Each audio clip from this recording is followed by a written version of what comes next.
and asked me to, the plan was to do it safe, smart, step by step. And we had a criteria that we had defined and outlined. And when none of the counties that they wanted to open met our own specified criteria, they told me to just change the numbers to make it look like they did. I refused. When I said I was going to file a whistleblower complaint to my boss, I was fired the next business day. And 2 days after that, Ron DeSantis was in front of the Vice President of the United States defaming me.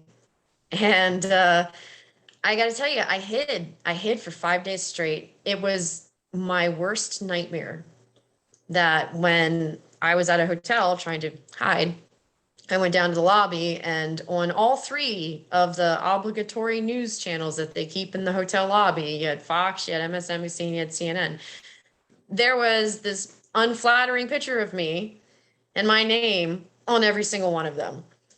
And I also had, I think, the worst pina colada in my life that day as well, which was just the cherry on top of a terrible week. So you just need a good drink sometimes, and I was not able to get that good drink. It was so gross, and I think I drank it anyways, because that, at that point it was crazy. And after realizing that any incentive I had to be an anonymous whistleblower, to protect the privacy of my family, to protect my own privacy, my own career prospects, were blown up the second that Ron DeSantis drugged me unwillingly into the national spotlight. I decided to step forward. And when the inevitable happened and Florida had its first major summer of death, I took it a step further, and I said, if the state's not going to be transparent with the data that they are providing, I'll build something that is. And that later evolved into the only national tracking system for COVID-19 in schools across the entire country, which gained us partnerships with a bunch of different groups, Finmango, Google, Johns Hopkins. We worked with, apparently nobody had a burning desire to answer the question of what was happening in schools. It was one of those inconvenient truths that we didn't want to have to address in our rush to get back to normal. And got a lot of people killed. And apparently I was the only person who thought, maybe this is important, we should do it. Things were going really, really well. I was publishing, literature. We were working like 16 hours a day, everyone on my team. And then my home was raided by state police, allegedly looking for proof of a text message sent to DOH employees telling them to speak up and be honest. And I came down willing and walked the videos everywhere, had my hands up. And then they came in the house, and then one of the officers pulled out his gun, and at least 5 officers pointed weapons at my 2.5-year-old daughter and my 11-year-old son, in addition to my husband, and held us there for 3 hours at gunpoint while they waited for a warrant to arrive. And I asked at least, I think it's 7 or 8 times on the video to see the warrant. So I couldn't contact an attorney to tell them they weren't or were not allowed to look at certain things or take certain things. There was no warrant there to look at to even make that justification. And it was that morning, watching them rifle through everything in my house, watching them push my son around in the doorway with it looked like an AR-15, but I'm sure somebody will correct me on that, to his back in the freezing cold, that I decided to myself, I may want to stay out of politics, but politics is not going to stay out of this. And I've reached a point where I never imagined myself being a political, visible person, other than my own personal opinions and voting. But that was necessary. It became necessary for my children's future, for their safety, for every child who might possibly one day live under the rule of a tyrant and monster like Ron DeSantis. And so I vowed to do whatever it would take to make sure that that man never gets another ounce of power ever in his life. And that situation kind of evolved as I watched, again, things get worse in Florida and stay bad.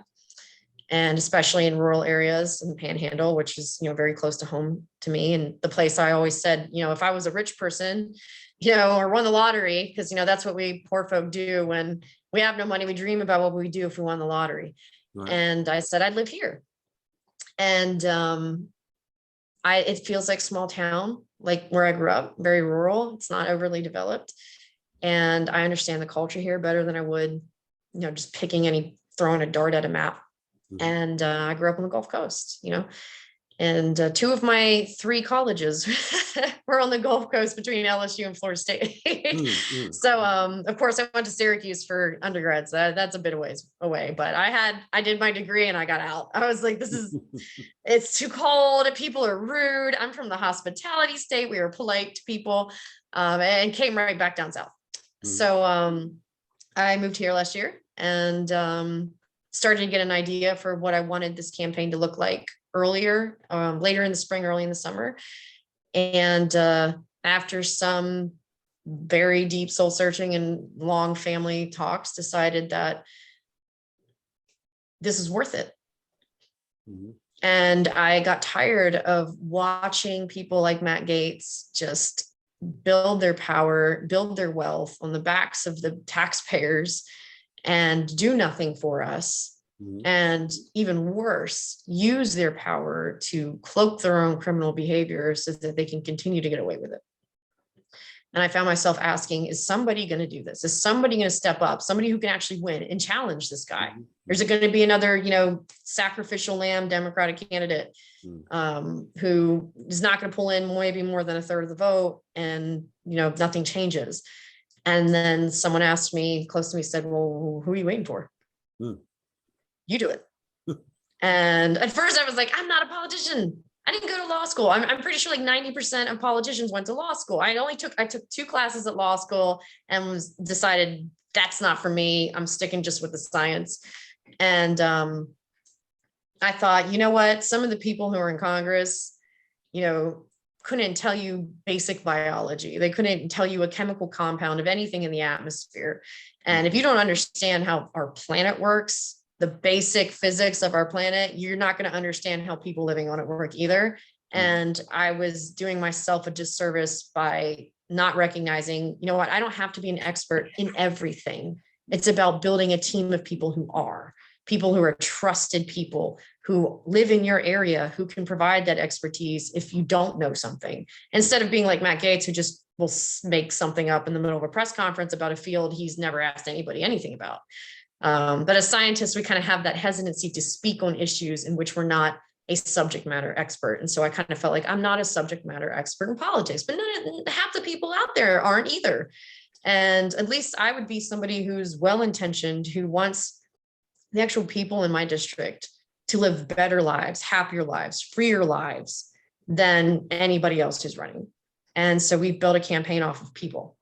And I got to say, I wasn't sure how well we would do. I thought, if we poll within 10 points, that would be amazing because no Democrat's done that in 30 years. And our poll that we're about to release early next week, we're polling ahead. This is the first time a Democrat has polled ahead of the GOP candidate at any point in the election season for this district in 30 years. And I think that's because I'm not running a divisive campaign. I'm not running a campaign on issues that don't affect the day-to-day lives of people. Half the people, and we deal with this in climate change because that's where I'm an actual expert. It's really hard to make someone care about an issue that you're telling them is in the distant future in some other place when they can't afford to feed their family, when they can't afford to pay their light bill. And, when the government is overstepping its bounds into people's personal lives, into their private lives, and telling them, nitpicking everything they can and can't do at school, at home, in their business. They don't care about some distant, far off problem that they can't see right in front of them. And part of my expertise was trying to make people understand why it's not a distant off problem, but understanding the value and how all of these issues are interconnected.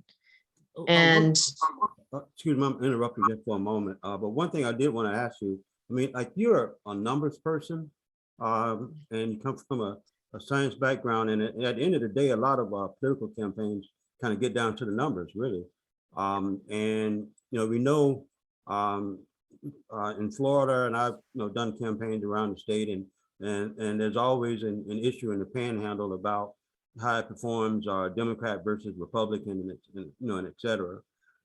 And that part of Florida usually, almost overwhelmingly performs Republican. However, Democrats have increased their performance over the last few years or so. And when you're looking at that district, regarding that history, with respect to that history, I should say, what is kind of your game plan, and how do you seek to kind of overcome those numbers, and as it relates to how that congressional district has performed, and frankly, in almost forever? I'm not seeing it as a Republican Democrat issue, and I think that's one of the things that's gotten me off to a good foot. I actually intended to run as an NPA, but in some areas of the country, having that D next to your name can be poison. Mm-hmm. And I wanted people to feel like I would hear them and speak to them regardless of their political affiliation. And frankly, that's difficult to do. And everyone's become incredibly divided over the last 5 years, and is almost afraid to speak to their neighbors because they might find out that they ideologically are not aligned with them anymore. And so I'm not just looking at Democrats or just Republicans. I'm looking at people. Mm-hmm. I'm trying to convince people that I'm a candidate who cares about them, cares about the issues that they live day in and day out, the things that are inescapable for all of us. And of course, Matt Gaetz is doing a lot of damage to himself. And I don't have to really tread into that territory much, if at all, because he's going to end up having walked away with over $1 million in salary, taxpayers, for his time in Congress, and has only passed one bill. Now, most people, that's a pretty bad investment. If I give somebody $1 million, I want them to do more than one bill. He has one of the highest absenteeism rates, so he's not here, so he can't even say, "Oh, I'm not voting in Congress, which is my job, because I'm home with people." No, he's not here either, and I'm here every day, everywhere here that I can be, in every community, telling people, "Look, I'm not here to tell you what your problems are. I'm here to listen." And if you want to come to me and say, "Hey, look, I need this, or I need that, or the government's doing this and it's getting in the way, or the government should do more about this," tell me, and I will do something about it. And apparently that is a novel approach, mm-hmm. which is sad, because it shouldn't be. That is the job. That is the job, is for you to be able to be here and listen to people and try to resolve issues that they have in their lives that are keeping them less free, mm-hmm. Not as prosperous, and without as much liberty as they're entitled to. No, and I think that's why we have success. Okay, now on that subject, in terms of reaching out to the voters and et cetera, because you are fairly new to that district, and if I recall, you just moved there, frankly, within the last year or something to that effect? Last year, in 2021. Year. And I was living in Leon County before that. Right. So, how are you reaching out to those citizens and kind of, having those conversations with them, and being able to connect with them in their churches, in their various community organizations, what have you, being a new resident? How are you able to do that? How's that going? Well, the good thing about my job, working for the state, is that I responded to problems all over the state. Mm-hmm. And because I'm a girl of the Northern Gulf Coast, I paid particular attention always to what was happening in the Panhandle and the Big Bend. So it wasn't like I was walking into a place that I'd never worked.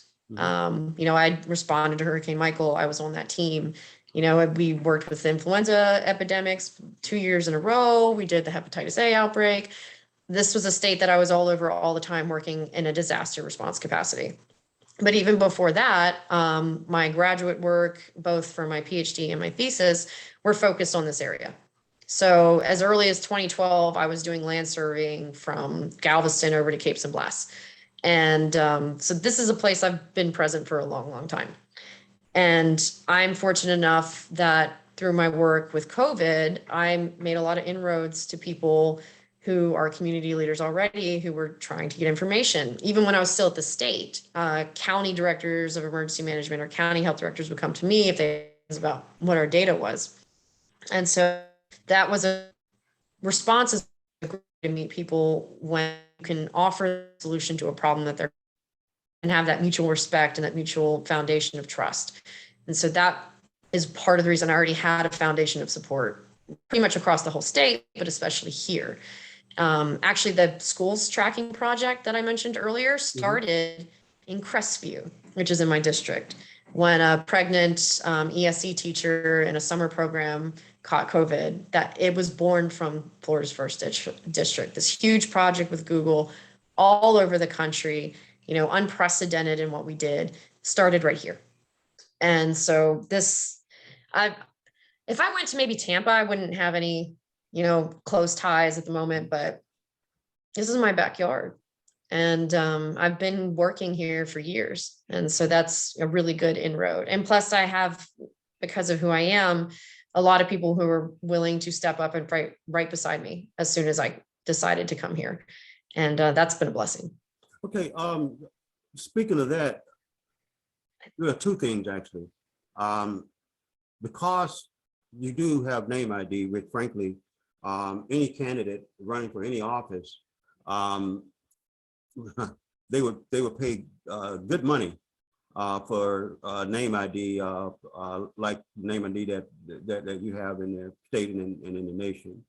So that's a huge plus in any political campaign, and so with that name ID, and you're running against a guy who has pretty good name ID himself.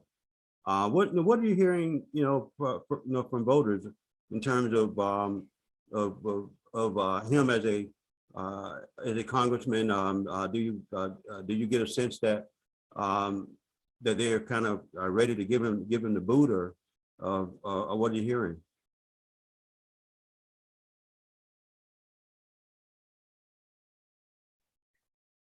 As far as Gates goes, yeah, people are done with it. Most of the scandal didn't break out until after the last election, and it feels like it's been going on forever, but it really broke out about a year and a month ago. And so he hasn't had an election since the biggest aspects of this controversy have come to light. And frankly, I think a lot of that, especially within Republicans, are using that more as an excuse than anything to finally, part ways with him, because he's been in Congress all this time, 4 years of which there was a Republican majority in our federal government, and did nothing for them. And so they're seeing this now happening and kind of seizing this opportunity to say, okay, we can't go all anti-Republican, but what we do at the voting booth is private. Right. And, that's the power of, the private vote. But yeah, it's been building for a while, and it's now finally coming to fruition that people are realizing that he's never cared about anybody here that doesn't write him big checks. And that's true for a lot of politicians, but to be so callous and at the same time zealous about it is really an affront to the struggles that people have been going through over the last 2 years here. He exemplifies the spoiled rich boy, who's born into money. He's a millionaire who jets around the country on his campaign dollars, sex trafficking underage, kids, and going on tours with Marjorie Taylor Greene in Las Vegas or wherever they are at any given moment, and has never been interested in serving anybody here. And no last-ditch desperate effort to try to salvage that image of himself is going to work, because I am almost a perfect juxtaposition to him as someone who dedicated my life to public service, who risked my safety and my freedom to just inform other people of something that they had a right to know. And I don't think Matt Gaetz would ever sacrifice anything for anyone else, Mhm. much less as much as I knew I was risking by coming forward and trying to help people. Mhm. No, I'm gonna ask you something. You've never been involved in politics before. I mean, I guess most of your friends. I mean, I'm going to assume a lot of them would probably say that. Well, that you've been kind of apolitical. And until these last few years, not by your choice, by the way, and frankly, you weren't being political then. But what running for office now, being a political candidate, what has surprised you so far? I mean, what have you learned that you find pretty interesting? The good, the bad, the ugly. Yeah. um, the bad is that there are far too many people tied down to various levels of corruption that it seems they're so steeped in they couldn't come out of if they wanted to. And in an almost survivalist kind of mode, continue to be corrupt or become more corrupt to protect themselves from whatever it is that they initially, got underwater for. The good is that there are plenty of people like me out there who do want to make a difference. And I come into this race, my family, my dad's a truck driver, and, my mom worked at the front desk at a hotel my entire life. Hmm. So I don't have a dynasty to uphold. I don't have family that I need to pay favors to. I don't owe anybody any money, which is fantastic. When you grow up broke, you don't owe anybody any money because everybody is broke and nobody has any money to lend you, which is fantastic. And so I'm not indebted to any of that. I'm not indebted to the infrastructure that allows people to get away with this kind of cronyism that is just rampant, especially across the district. And that's refreshing. And there's more people like that are coming out that are saying, look, I'm just a normal person and this isn't working. And if these people can, just go for Congress and get in there and do nothing but yell and scream and never actually take action, then maybe it's time some of us did too. Mhm. And for the right reasons.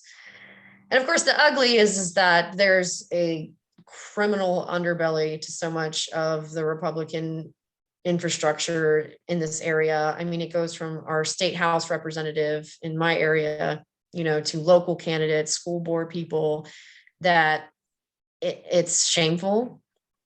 And it's hard to imagine that, I don't know, maybe it's a different culture when you grow up wealthy, that you don't have the kind of moral dilemmas about kind of selling your soul to like a power company that suddenly, doubles people's bills overnight when they merge, which happened here. And then have the gall to go and belittle those people when they're, emailing you saying, I can't pay this, please do something. This is your job, do something. And saying that they're exaggerating about their bill or they just don't understand it because they're too stupid. I mean, Alex Andrade here did that. And then the people forwarded us the emails and we published them. So, I mean, if you send me records, just assume it's going to be public. I'm all about that transparency. So just know that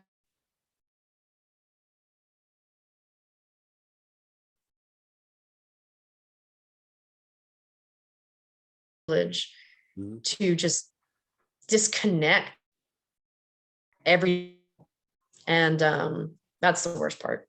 But the good part is that I'm here.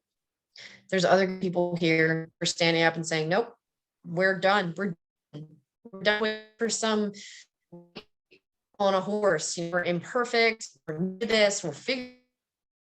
But as long as we start electing good people, honest people who care, we can build from that. And I think that's the best thing that I've learned so far. Mhm. Mhm.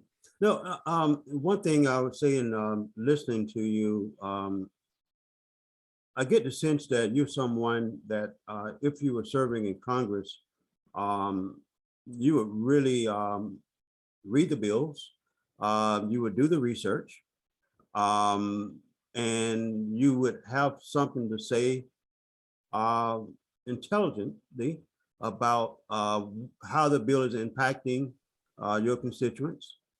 You know, Yep. and you know, I'm just curious. I mean, when you look at, you know, members of Congress and when you look at what you see, you know, happening now, you know, I guess kind of, I guess you can add to what I've just suggested. I mean, how do you see yourself behaving differently? Well, the thing about being a whistleblower is that nobody wants to hire you. Every government agency and every corporation is afraid because you've already proven that you'll be more loyal to the public than you will whatever entity that they are. And that's true. You know, I've already displayed that if you ask me to do something wrong, I'm not going to do it. And if you continue to do it anyways, I will tell people because they have a right to know. But the other hand of that is there's probably no better job for a whistleblower than to be a public official. Because I absolutely plan on going to Congress and keeping everyone in my district regularly updated with everything that's going on. There's so much just back and forth that is never seen or discussed because we think that people don't care about the day-to-day congressional activities. Well, they might. If they actually knew what was going on, they might. If they would know that somebody traded, you know, a military installation for an abortion ban or something like that, they might care. And it's about time that we started having those conversations and reporting back to the people that elect us exactly what is going on. I'm obviously a data and a data visualization person. So of course there's going to be dashboards galore on where all of the money is going, you know, how that money is being dispensed, you know, where are your tax dollars, and not in some way that's incredibly inaccessible for the average person, but, you know, easy to figure out. You know, this is your bill, your taxes that you pay on your paycheck, and this is where it's going. And, you know, these are the people that serves. There might be a black hole that some of it's going to that nobody knows, you know, where exactly that money pit went. And that could be a problem that people want to see, you know, improved transparency with. So yeah, data and reporting metrics day in, day out. I mean, I'll basically have a, you know, congressional journal of everything that's going on and what I'm doing involved with it, which some of the time reading and, you know, doing analysis on bills and say, we got this bill with this very great sounding title that turns out might not actually be so good. And this is why. What do you think? You know, and I also plan to regularly poll people in my district and forums where we ask them, especially controversial issues, where do you stand with this? And not just that, but where are you willing to compromise on this? And trying to find somewhere in the middle that, you know, they say about compromise is that everybody's angry. When you have a true compromise, nobody gets what they want. But I don't think that's necessarily true, because even on issues that we starkly, you know, differ on, there are fundamentals that we can agree on, and that's what you focus your efforts on. And you know, we haven't had that a whole lot in the country the last 5 or 6 years, and I'm hoping maybe we can start a trend of listening to our people and having conversations and dialogue and trying to figure out something that works for us instead of just drawing this arbitrary line in the sand. And anybody who's on the other side of it is an enemy. You know, we have plenty of enemies out there in the world. America doesn't need them from within. And it's about time we started acting like it. Mm-hmm. Mm-hmm. You know, and you said something earlier regarding being a whistleblower, and you got me kind of to thinking. Are there any other whistleblowers running for office? Sure. Even in Florida. So Mark Caputo was a Department of Corrections whistleblower, you know, who won his efforts, and he is running for state representation right now. He's the only one of that I know in Florida that's currently running, although there might be others. Of course, I'm a little more sensitive to the title whistleblower. Telling the truth is a form of whistleblowing in any context.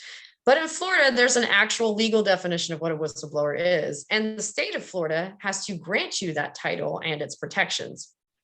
And both Mark and I did receive those titles and protections, despite all of the propaganda against both of our cases. You know, it was honestly a shocking and unexpected turn that the agency that we are suing actually did an investigation and found that I was telling the truth. So we did not anticipate that. that was a very good day. And that was actually the day I decided to move here. So, because it was safe for me to do so. And I would love to see more whistleblowers. I've gotten to know, we're kind of a weird, tight-knit community nationally about, whistleblowers who end up on this national kind of stage. Dan Ellsberg, the Vietnam whistleblower who arguably single-handedly ended the Vietnam War, was my first major endorsement, and I made sure that he was. Yes. And we announced on National Whistleblower Day, in which I was being honored by the federal government for my efforts in Florida. And so that was actually really, really exciting. And, I've spoken with Sharon Watkins, who's the Enron whistleblower, the Theranos whistleblower, of course, Alexander Vindman. Had a kind of crazy story as to how I first introduced myself to him. I was very, very sick with COVID. Probably had like 103-degree fever. Wow. And probably should not have had my phone. And so I was reading a story on there about, I don't even know how I was able to read at that kind of state. And I saw Vindman's there, and I just messaged him, and this is super embarrassing now, but luckily he was cool about it. I said, hey, do you ever just want to shoot the shit as a fellow whistleblower? Just get together. And then about a week and a half later, when I finally started to, get back to sanity, I was like, oh my God, I'm so sorry. I have a deep respect for you. And I was like, I'm sorry I said shoot the shit. And he was like, it's cool. People who know me know I like to do that. And so it was actually the start of this much longer conversation I've had with him about whistleblowing in the context of, the GOP government. And of course, the things that he went through were absolutely horrible. And he's had that measure of vindication, and, we all do eventually. And I don't know what I would do without the whistleblower community, to be honest, because there may not be a lot of us. And a lot of people do stay anonymous for the reasons that Vindman and I can tell you all about. But they understand in a way that nobody else will, being a private person trying to do what's right, and then becoming this national symbol of something much bigger than that. For me, I became this kind of proxy for oppressed scientific voices. Right. And the raid on my home became the symbol of government aggression against anyone who would rather fight for the truth in the face of oppression. And so it's a strange thing to be a person and a symbol. And as a symbol, you have to present yourself a certain way. So the night of the raid, I was on live television that night because I knew exactly what DeSantis was trying to do. And there was no way I was going to let him accomplish that. So as soon as the interview was over, and I had a quiet moment to myself, the hurt and the fear set in. But while I was, almost performing as this person who was fearless and would not be intimidated, and not that I'm not that person privately, I was terrified for my family. I was absolutely terrified for my family. If I had any idea how obsessed DeSantis was, how fixated he was on trying to crush just me, I would have moved my family out of the state as soon as everything happened. But I didn't, because I was naive and I thought this doesn't happen in America. It does. And it happens every day to people all over the country. And I already had a national platform when it happened to me. People already knew who I was, and they had seen me on the news, dozens of times, if not hundreds of times. And to see that happen to me, my family, was just shocking, because I'm, even more than being a government critic, I was a scientist. I was a scientist whose only job had been to report data. And they saw that as an attack on that entire industry, almost, and that infrastructure. But for people who this happens to privately, who nobody knows who they are, or they don't care, or they question the circumstances of what led to it, they don't get that exposure. And it's not right.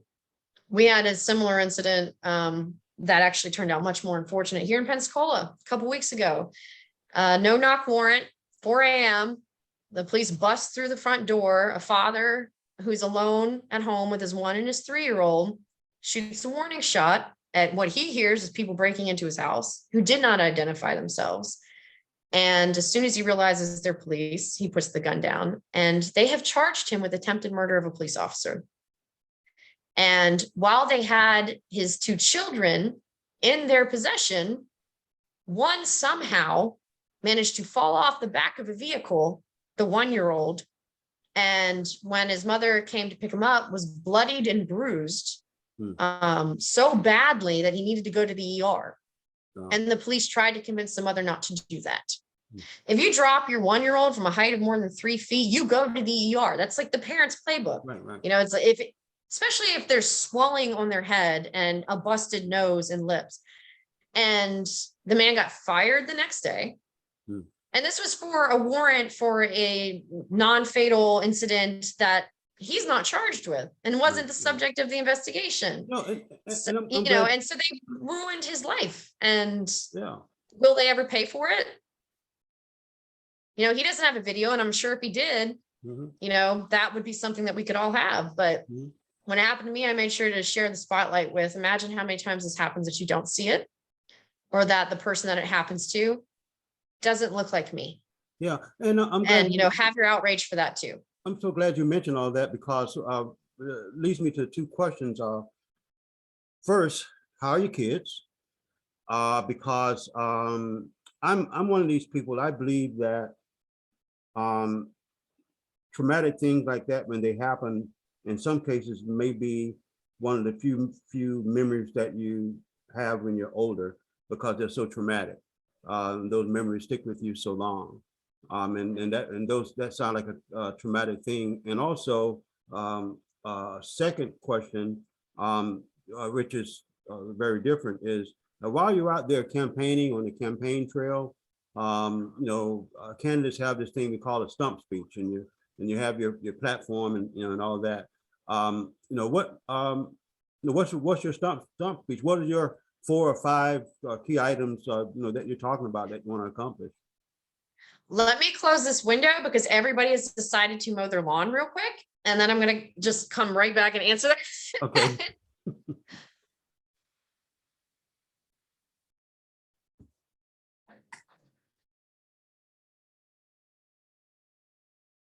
That's much better. Sorry, like 3 leaf blowers or weed whackers went off at the same time. Tell you the truth, I couldn't tell if it was your lawn or mine.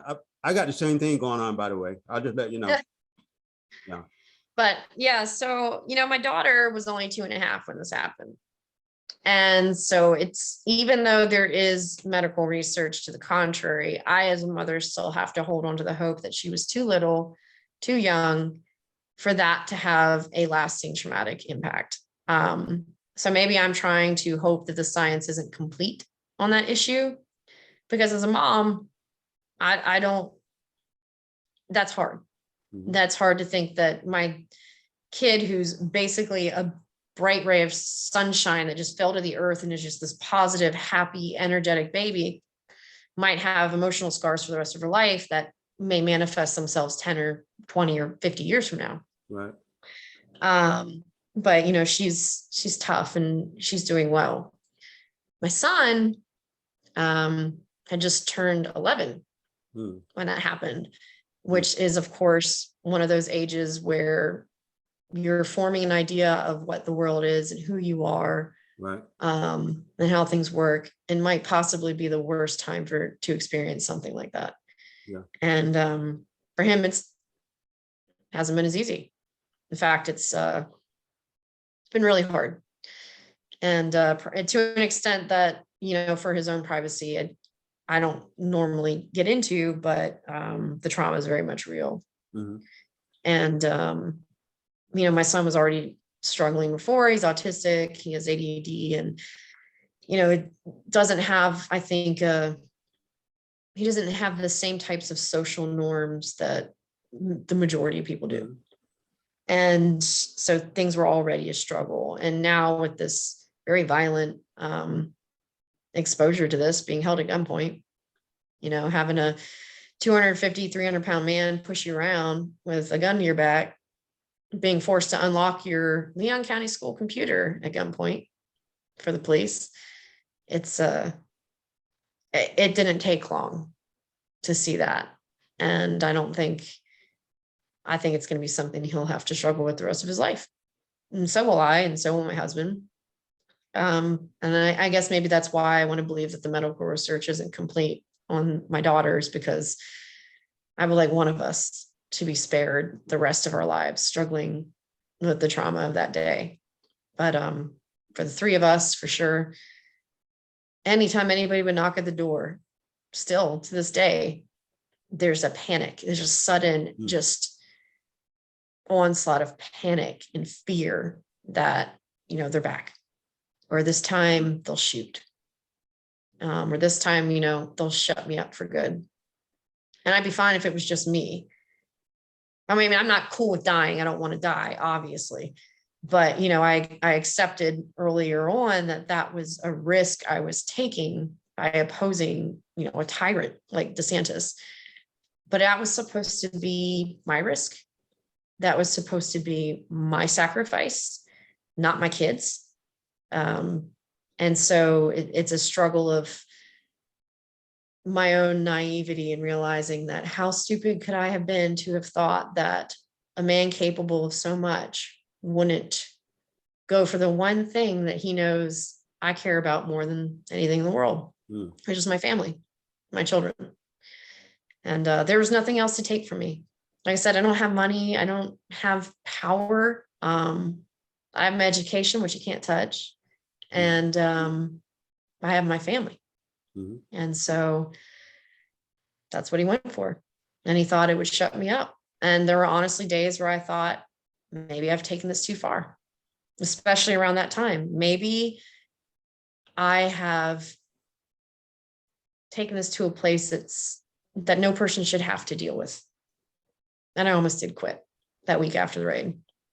But then I realized that what would my kids think of me when we grew up if I let someone like that threaten my children and never fought to hold them accountable? So hopefully DeSantis losing will bring some measure of peace, because when a few weeks after the raid, when we were fleeing, out of fear that something worse would happen, because I got death threats sent to my house, had to hire a bodyguard, an armed bodyguard every single night, most of the time during the day. My son asked me, if DeSantis becomes president, are we going to have to leave the country? And my 11-year-old son, and I had this gut instinct to say, no, of course not. But I thought about it. And I thought of what Trump was capable of doing for his own spite. I thought DeSantis is a million times worse. I said, yeah, we probably would. Yeah. And he just said, okay. I'm sorry, I'm interrupting, but I'm going to say before you finish, I know there's a second part of this question, but I just want to say that listening to you, I'm more and more aware of how this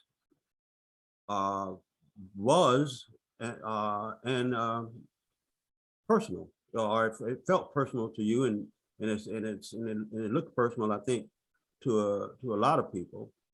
And I can tell by your comments that it was very personal for your family. Yes. And so anyway, I just wanted to kind of say that, and I just hope you guys are okay, and well, you're getting better, Yeah, I mean, as a family, we're good. And, I wouldn't be here if my husband was not as strong, if not a million times stronger than me. Mm-hmm. And, he's still a state scientist. He still works for the state of Florida as a biostatistician. So he's been privy to all of this. And we've had discussions about stopping, about, maybe not doing this or that. But I think he knows who I am and knows that I'm not someone who sees bad people, just bad, irredeemably bad people, use their power to exact revenge or to go out of their way to harm people, especially children, and stop fighting for that. That's not who I am. That's not who I was built to be. It's not who my mother raised me to be. And so we understand each other in that, even if it's still a trauma. And like I said, I think that DeSantis losing will bring some measure of peace to us. But the fact is these things happen to people and they live with them forever. And I might think 20 years from now that I'm not still traumatized by it. And then somebody, come to my door, and for some reason that day, it just puts me back in that spot. I don't know. But it's something too frequently experienced in this country, and it needs to stop. And as for all of Trump's faults, of which there were many, he never had a scientist raided at gunpoint. He didn't even fire Fauci. He didn't even try. So when people talk about, who the real threat to American democracy is, it's not Trump. Never really was. It was the person who watched, who learned, who calculated how to take the things that worked for Trump and adapt them to work for himself. The monster that was waiting in the wings. And that's DeSantis. And I honestly, I think all stops should be put into Florida to win this governor's race, because he will run for president in 2024 if he wins re-election. And we might be under an anti-democracy tyrant that we have not seen something like that since probably Andrew Jackson. And that's not really a country that I want to live in. And it's not the country that America is meant to be. But as far as my stump speech, that was pretty much it. It's this idea that we need to start going out of our way to do good instead of evil. We need to show empathy when we're passing laws and every facet of life that it might impact. I'm not going to vote for something because it helps reduce carbon emissions if I know it's going to lead to hundreds of thousands or more children on the street, even though I'm a climate change scientist, and that's among my biggest priorities, because we have to balance what needs to get done with the human toll that sometimes comes with doing that.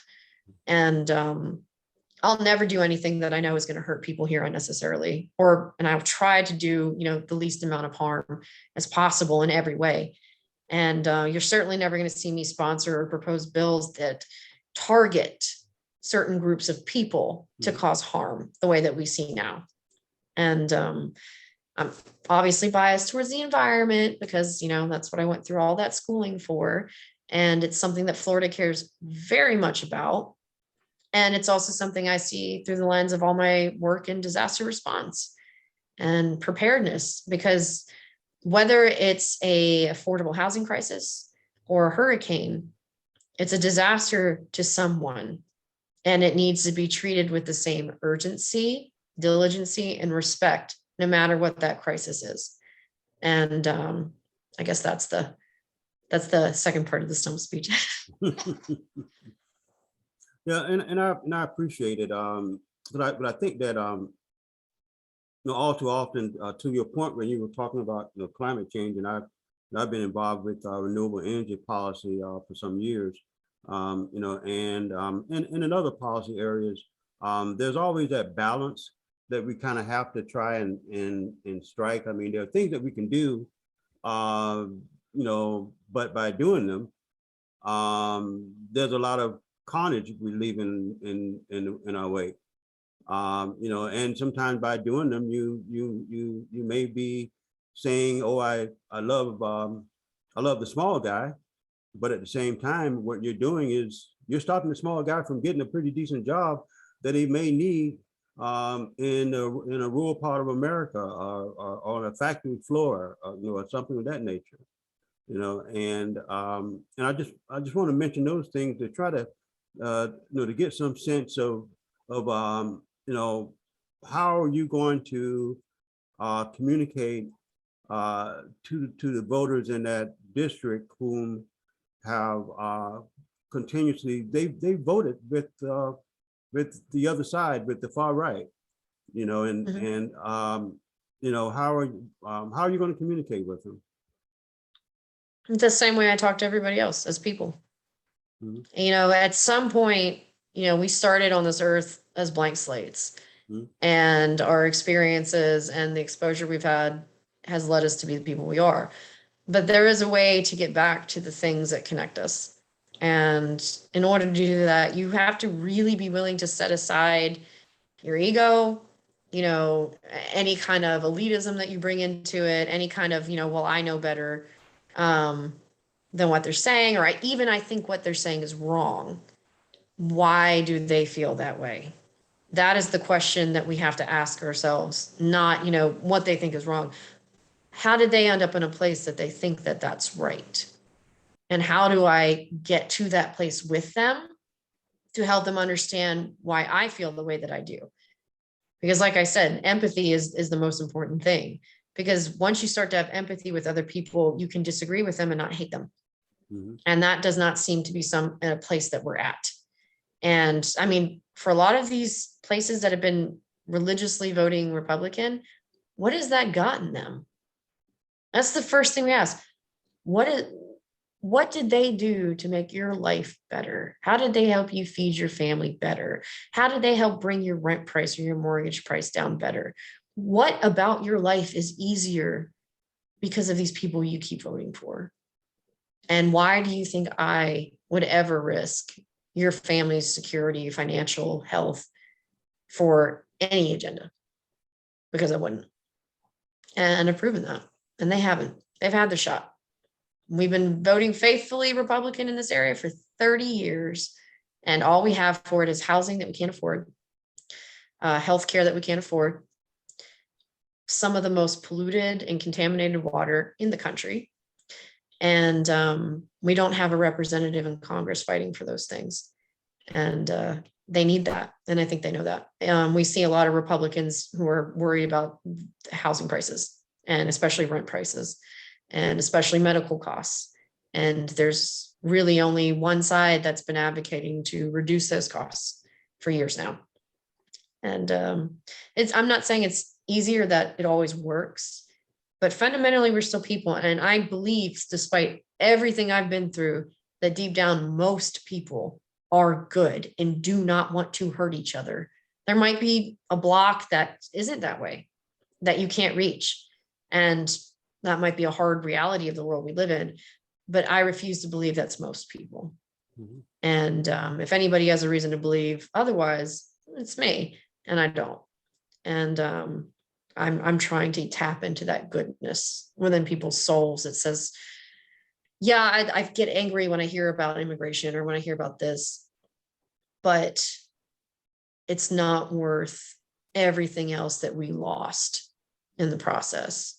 That's why when I meet people who are fans of DeSantis, and I bring up what they did to me, and they almost always say, yeah, that was messed up. And so then I come back and say, well, do you think that my family is a sacrifice that should have to be paid because you're angry about the border? Like, how many families like mine are you willing to put in harm's way for something that tomorrow won't even touch your life? And they seem to struggle with a lot of those ideas. With how do I support someone who I will just tell you straight up, yeah, that was messed up. That shouldn't have happened. That shouldn't happen in America. And then support this person at the same time. Right. And so it's not always a discussion that ends where I want it to, but that's life. I still have to try. No, and one thing I'm going to get down into the weeds a little bit here. And I'm not sure how much you want to answer, but in politics, I mean, obviously you have to depend on the infrastructure. And in this case, you're running for a congressional seat far out in the Panhandle, and as a Democrat, and the Democratic infrastructure in that part of Florida is not necessarily a robust one, you know, and but at the same time, it sounds like you've identified a group of people who have voted conservative, who are kind of a little fed up. I mean, so I'm just trying to figure out, and I'd like to kind of get some sense of how you're feeling with how you're feeling regarding that lack of infrastructure, unlike, let's say, a Broward County and et cetera, and what kind of coalition are you building? I mean, and I know I'm not asking you to give a campaign strategy secrets here, but just kind of get some sense of, folks who are wondering, okay, well, how is she going to win this, Yeah, I mean, and it's kind of been dubbed a crossover campaign. So, my support, obviously, with the Democratic Party and largely with MPAs is pretty strong. But I'm also polling almost as close to Matt Gaetz with Republicans. And I think part of the reason why is because I'm not out here parroting Pelosi or Biden. I'm not out here to push this structured Democratic platform agenda. I'm here to serve actual people here. And they haven't had that for a long time. And it seems like a wild idea that you could serve all parties at once, but it is possible. And that's what I'm striving to do. I mean, there are things that morally I will not bend on because that is who I am. And that will cause, tension, I'm sure. But there's never a candidate who checks every box for everybody. And it's making them see the value in you, aside from how you feel about some national philosophical issue, to how they're going to best serve your district. And I don't think really that's enough. By no means are we doing everything in a black box. I do have a Republican on my campaign management team, and an NPA and a Democrat. So those are the three. So we have all three on our team, and we don't always agree, but we agree that we need to start getting back to the things that make this country great, and or could be great, and we're not doing that with the way that things are going. And so it's definitely a coalition of people of all backgrounds, of all philosophies. We certainly have a lot of libertarian support, probably because of my notoriety in the tech industry, which seems to come hand in hand with that, which is bizarre. I did get named Forbes's Tech Person of the Year. So the first time they ever named one, and it was me, which was wow. Very surprising. Yeah, congratulations. Yeah, it was. I didn't find out about it until 3 days after they did it. And somebody came to me and said, congratulations. Oh my God. I was like, what? They said Forbes just did their first ever technology awards and you got Tech Person of the Year. And I was like, excuse me, what? Wow. So yeah, it was a very bold move for them for sure. And it's that we're bringing in people who have sat on the sidelines. And, that's another important thing we talk about. We talk about improving, Democratic just turnout or these proportions within counties, but we need to get people off the bench too. Yeah. We need to get people who have never felt like their vote matters, or that they have, a person running for office who isn't, off in some weird place doing fundraising with people who don't know them and don't care about them, like Gaetz has been. And someone who's a normal person, who knows what it's like to live paycheck to paycheck, or more like payday loan to payday loan for me for a long time. And that's a big part of this too. Like, we're registering voters. There will be people who come up to my booth who have never voted in their life. And as soon as they leave, they go right next door to the Democratic Party booth and register to vote for the first time. And it's one of the most moving things I've ever seen. Because as a woman, I feel like too many women suffered for my right to vote. Too many women died for my right to vote, to just throw it away. And so I've been on this, kind of campaign my entire life that whoever you vote for, vote. Because less than 100 years ago, women were dying for your right to do it. And we were the last group to get the right to vote in this country. And we owe them. And so to see it's mostly women who have never voted or felt like they needed to say, how do I register? it's kind of one of the best feelings in the world. And that's a big part of this too. Mhm. So Yeah, that's good. anybody who wants to be heard can come to our campaign. I don't care who they voted for in 2020 or 2012 or 2008. It doesn't matter, because this is today. And if we want to move forward tomorrow, we need to do it together. Mhm. Okay, now, I'm going to ask just a few more questions, and I know we've been going on for a little while, and I'm going to ask, what would people be surprised to know about you? I don't know. Most everything there is to know about me is already out there. I think some people are kind of surprised to find out that I grew up as poor as I did. Actually, until the tornado in 2020 took my parents' house, we lived in the 15th poorest county in the country. So the bottom 0.46%. A lot of our county did not have plumbing. And this was a reality where I grew up. And it never seemed strange to me until I went to Syracuse and saw what wealth really was for the first time. And I couldn't even afford a laptop. I was a scholarship kid. That was the only way I was ever going to go. I was on a full ride. And yet, the kid in the dorm right next to me had a giant flat screen Mac TV before they were publicly released. Wow. And, apparently everybody knew what those were. And I was sitting here like, what is this thing? What is this magic box that you have? And not even, I didn't know what I didn't know. Right. About, the different classes in this society. And, I've slept on park benches, and I've gone days without eating, and we've had our power cut off many, many times, and been scared that we couldn't afford the rent. And sometimes we didn't make it. So I think people hear about, how I went to Syracuse, and they assume that probably came from a well-to-do proper family. And that's couldn't be further from the truth. And that's shaped a lot of, I think, my principles.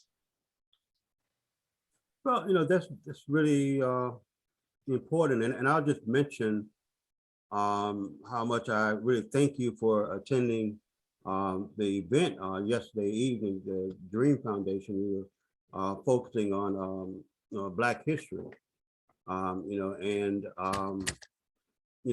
I myself, I've worked in my career a lot on issues of poverty, representing food banks, for many years, and working on issues regarding the homeless. I've been on the homeless shelter boards, and involved with a homeless fight in Tallahassee right now, I think that coming from your background, you bring a kind of a world view and an empathy, that's going to allow you to really to have some pretty good relationships with different parts of the congressional body, like the Black Caucus and and others, and also it's going to allow you to really to understand a lot of those policy areas, and at the same time to be someone who's going to really understand the science, and perhaps even the small business issues of small business as well. And I think it's important for voters to know that about you, and also if voters want to get in contact with you, to be engaged, how do they do that? So I always preface by saying my parents were very religious. So my name is Rebekah, but it is spelled the traditional biblical way of Rebekah. So if you go to RebekahJonesCampaign.com, that's our website. But just keep in mind that my parents, well, my older sister's name was Rachel, and my little brother's name is Gabriel. My father's name is Brian. So yeah, I mean, yeah. Wow. Yeah, so very religious family, and so it is spelled that way, and it's RebekahJonesCampaign.com. And we do have an email address that's listed there, and it's just info@RebekahJonesCampaign.com, and I answer it. So it's not hard to find me or to get in touch with me if you email us. And I always try to do my best to make sure somebody on my team gets you back right away. And if it's not me, myself directly. Okay, great. I look forward to getting out the Panhandle. Like I said before, I've been involved in some political things out there, and I got a lot of friends out there, and I just really wish you well. I mean, and as I said when we started, I just have so much admiration for anybody that decides to throw their name in the hat to run for office and to risk the public ridicule, the slings and arrows that you get, because it is so easy to just sit home in your easy chair and throw spitballs at the television and complain. So I have a lot of admiration, and I'm so happy that you were able to join today, and I look forward to chatting with you some more in the future and following your campaign and seeing how it goes. Is there anything else you'd like to say before we end? No, I'm just thank you for inviting me. Actually, I really enjoyed the event last night. I have listened to Dr. King's dream speech in full several times, and because we did watch it last night for the viewers who aren't aware, the whole speech. And I find the most moving part of the story of that speech is that he obviously had prepared remarks that he was reading from, and it would have been a powerful speech if he had just read that. But there's a point where, you can see things are going along. And I don't remember if it was his wife or if it was a friend, but somebody grabs his arm and says, "Tell them about the dream." And he's not reading. It was not scripted. It was from his heart. And that is what makes that speech infinite. And I think there is something to be said about not reading lines and wearing your heart on your sleeve and using your voice to just speak from the heart. And that's what I do. And sometimes it catches me in a bind because I'm not always polished and, That's okay. refined, but at the same time, I think that's why people trust me. That's because I don't hide who I am or anything about me. And that's refreshing, I think. Yeah. And I'll end by just saying what you just said is true, the speaking from your heart, because here's what I would tell you, is that there's an appetite out there right now. I think that we have a generation of people who are tired of their politicians looking like used car salesmen. Yep. They want to talk to someone who's genuine, who's authentic, who's honest, who's not putting on airs, and someone they can sit down and have a conversation with. And some may say, "Oh, somebody they can have a beer with." Who knows? But they just want to talk to someone who is speaking honest and from the heart. And you know what? Voters really know the difference. They absolutely do, because it's something that you can feel. Yep. You can feel when you're in their presence. And sometimes there's politicians that I have, a tremendous amount of respect for sometimes I can tell are being very rehearsed and, formal and things. And it's just let it go. Just don't worry about what you wrote and tell me your thoughts that form those words, and just speak to people here like their family, because you're asking people to hire you for a job that is in part to protect their family, to look out for their families, to speak to them like their family. And people are not stupid, and they see through it. They really do. And I think that's why some of this GOP infrastructure is starting to crumble, at least in the far right factions of it, is because they can tell it's disingenuous. And even if they might politically feel like they need to be angry about something, they can tell they're being used. And no one wants to feel like they're being used by politicians. Trust me. No one likes that. And in any direction. Yeah. And yeah, it's sometimes I just want to tell some of my friends in this world, just put the book down. I'm a book person. Put the script down and talk to these people like the family, because they should be. You should want to fight for them like they're your family. That's your job.